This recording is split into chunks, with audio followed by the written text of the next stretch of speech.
right, let's see how this works. I'm so excited. Thank you for coming to our play.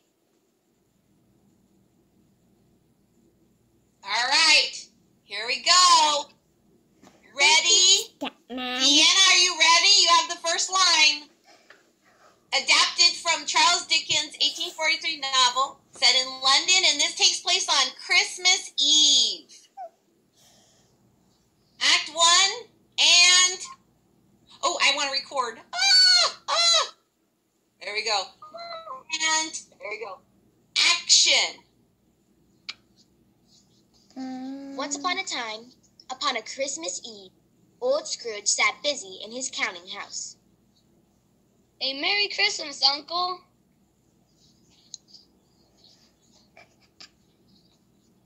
It was the voice of Scrooge's nephew. Bah humbug. Christmas a bah humbug, Uncle? You don't mean that, I'm sure.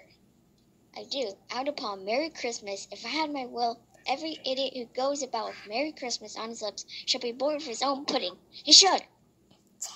Uncle! Nephew, keep Christmas in your own way, and let me keep it in mine. Keep it, but you don't keep it. Let me leave it alone then. Much good may it do you. Much good it has ever done you.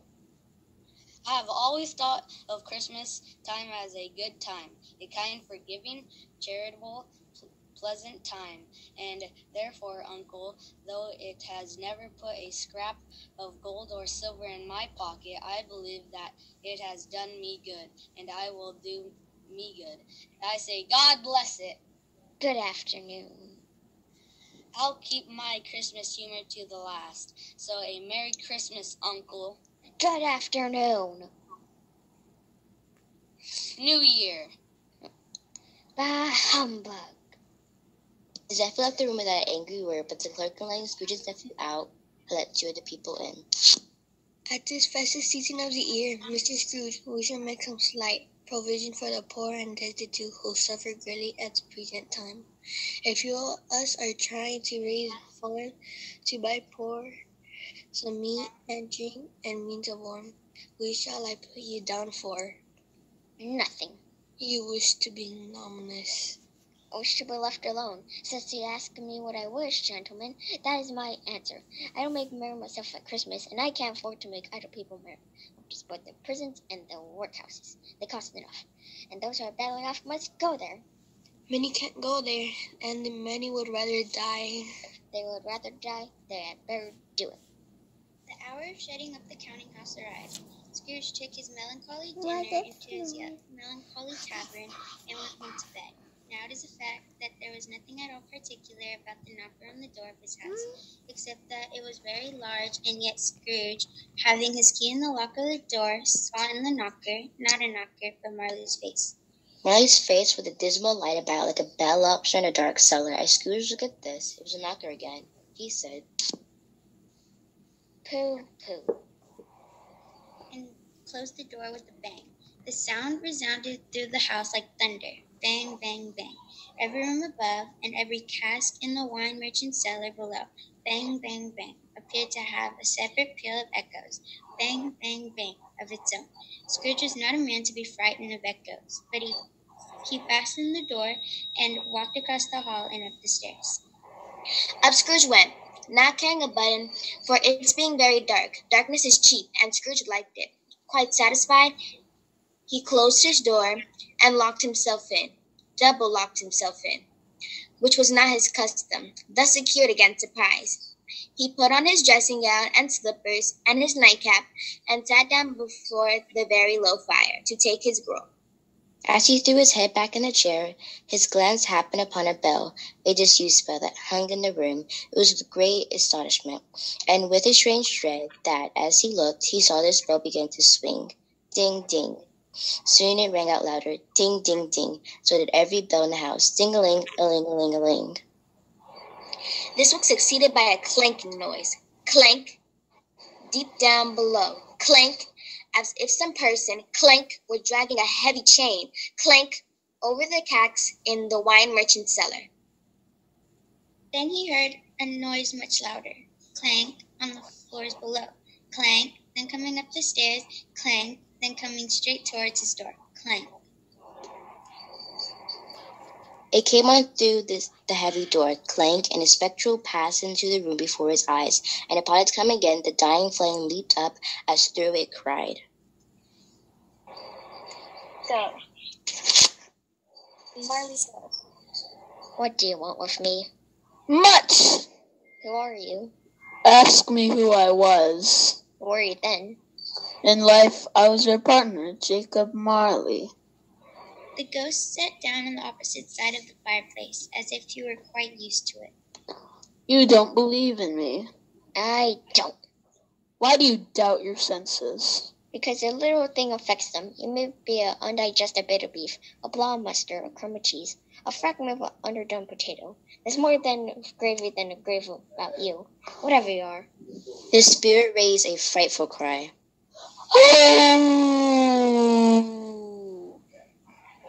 "Mercy, dreadful abortion, why do you trouble me? Why do spirits walk the earth, and why do they come to me?" It is required of every man that the spirit within him should walk among his fellow men and travel far and wide. And if that spirit goes not forth in life, it is condemned to do so after death. I cannot rest, I cannot stay, I cannot linger anywhere. My spirit never walked beyond our counting house. Mark me, in life my spirit never roved beyond our money-changing hole, and weary journeys lie before me.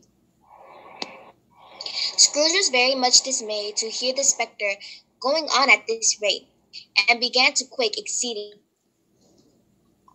I am here tonight to warn you that you have yet a chance and hope of escaping my fate. You will be haunted by 3 spirits. Expect the first one tomorrow night, when the bell tolls 1. Expect the second on the next night at the same hour. The third upon the next night, when the last stroke of 12 has ceased to vibrate, but to see me no more." Scrooge tried to say humble, but stopped at the first syllable, and being from the motion overgun, or the fractals of the day, or his glimpse of the visible world, or the conversation of the ghosts, or the lateness of the hour, he went straight to bed, without undressing, fell asleep on the instant. When Scrooge awoke, the church clock tolled a deep, dull, hollow, melancholy. Bong, 1. Light flashed up in the room upon the instant, and the curtains of his bed were drawn aside by a strange figure, like a child. "Are you the spirit sir, who is coming, was foretold to me?" I am. "Who and what are you?" I am the ghost of Christmas past. As the words were spoken, they passed through the wall and stood in the busy thoroughfares of a city. It was made plain enough by the dressing of the shops that here, too, it was Christmas time. The ghost stopped at a certain warehouse door and asked Scrooge if he knew it. "Knew it. I apprentice here."